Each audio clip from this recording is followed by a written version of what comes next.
brings us to tonight's special guest, none other than Coach Kentera. You can listen to Coach on 97.3 The Fan. Coach, suddenly, yesterday Brian Dutcher was worried about his rebounding. Today he's got a much. I mean, something like this can sink a season, can it not? Well, there's no question about it. And, you know, I don't know where this is going to go, short-term or long-term. They're playing tonight against Cal State Dominguez Hills. From what we understand, McDaniel's going to play in this ball game, probably start. I'm sure in the next few days we're going to hear more and more. I'm sure Coach Dutcher, probably as soon as he heard this story was coming down, got with Jalen, wanted to hear his side of it. And it'll be interesting to see if after the game tonight they address the media at all about this. Oh, I'm betting that as little will be said as possible other than it's being monitored. Right. That's going to be there. But boy, I mean, I'm telling you, suddenly, it's not easy coaching, Paul. No, but in 2008 or in 1998, you didn't have social media and cell phones and whatnot. The technology brings all sorts of new issues for contemporary athletes. Well, that's not just technology. It's doing behavior and what's right and wrong. We're talking about both programs. Suddenly, it seems like the arrow is pointing in different directions for both programs. USD seems to be in ascension. SDSU seems to be...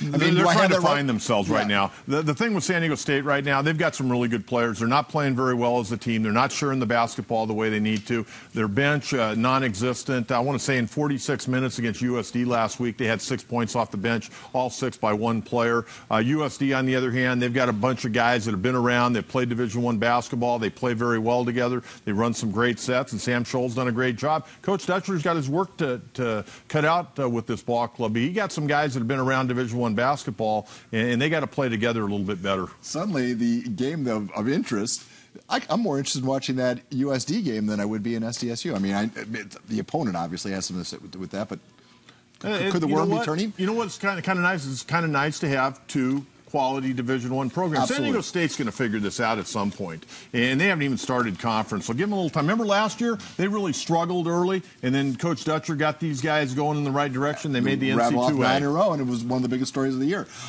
Speaking of two, we had two great prep players in studio before you, Ryan Langborg from La Jolla Country Day, and Boogie Ellis, of course, who's going to Duke. They're going to be playing in a unique doubleheader called the Mission Bay Beach Bash.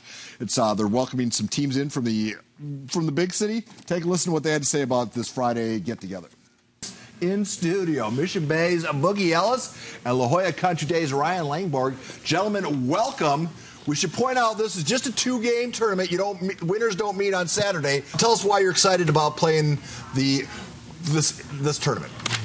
It'll be fun. We get to test our teams against the other counties and show them why San Diego should get more respect and hopefully make a statement.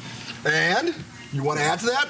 Just being able to compete and play in front of a lot of people and just more high-level games for us.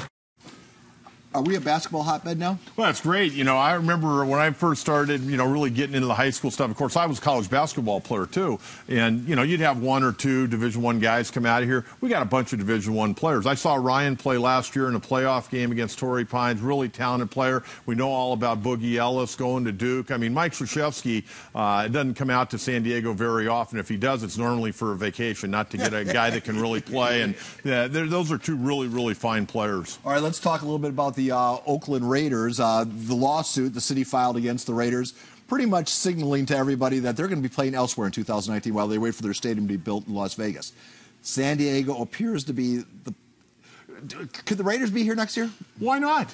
Why not? Well, because the Fleet, I guess their seasons don't overlap. Their season's over. Bring the Raiders in, and man, I'll love when the Chargers come down to play the Raiders next year here at SDCCU. You think, how will they be? And they complain about the home locker room. Wait until they dress in the visitors. That, and wait till they take the field, and Dean Spanos and the family go down on the field prior to the game. Wouldn't that be something? Well, you know what? Speaking of the Chargers, they're a 10-win team, and suddenly if they win that game tomorrow night in Kansas City, I'm telling you, the folks in L.A. are suddenly going to, their ears are going to go up. They're going to start jumping on the bandwagon. You say? It'll be the biggest win in Los Angeles Chargers history. It will be, though. Don't poo-poo it. I mean, if they're playing good football. Yeah. They're playing good football. We'll see what happens tomorrow night in that hostile environment there at Arrowhead Stadium. But I got to give the Chargers credit. Anthony Lynn's done a really good job with this football team. But tomorrow night, they're going against a really, really good football team. A lot of people here in town, in the media, root against them. Absolutely.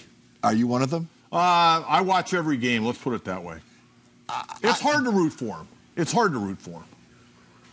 Geez, because I still want Philip. I'd love to see a ring on Philip Rivers' finger. I think that he's the guy who's earned it. Okay, here's the deal. Philip Rivers, there are people that still root for Philip Rivers and Antonio Gates. Once those guys are gone, a lot of the diehard Charger fans that they're being loyal, they're going to lose interest because they're not going to be driving up there all the time. They're not going to have a real connection.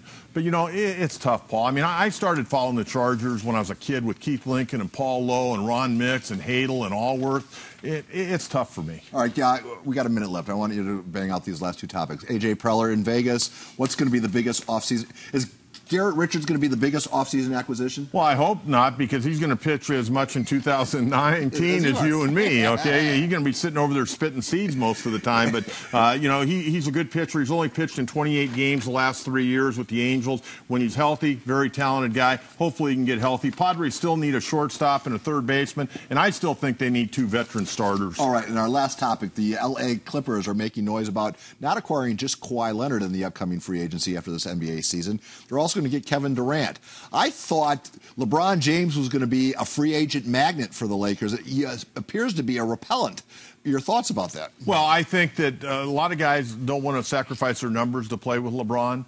But, the Lakers are trying to get Trevor Ariza right now from Phoenix to add to what they've already got. The other guy that nobody's talking about is Anthony Davis. And Anthony Davis, I would take him because he's younger. I would take him over Durant and Kawhi Leonard at this point. And by the way, Anthony Davis, his agent, also LeBron James' agent. Coach, thank you very much. Tonight on the ASR, we'll be talking state football. We didn't get to Cathedral. I regret that. And then we'll also have all sorts of hoops and soccer coming your way. Sportscast is over. Now we go back to our news desk.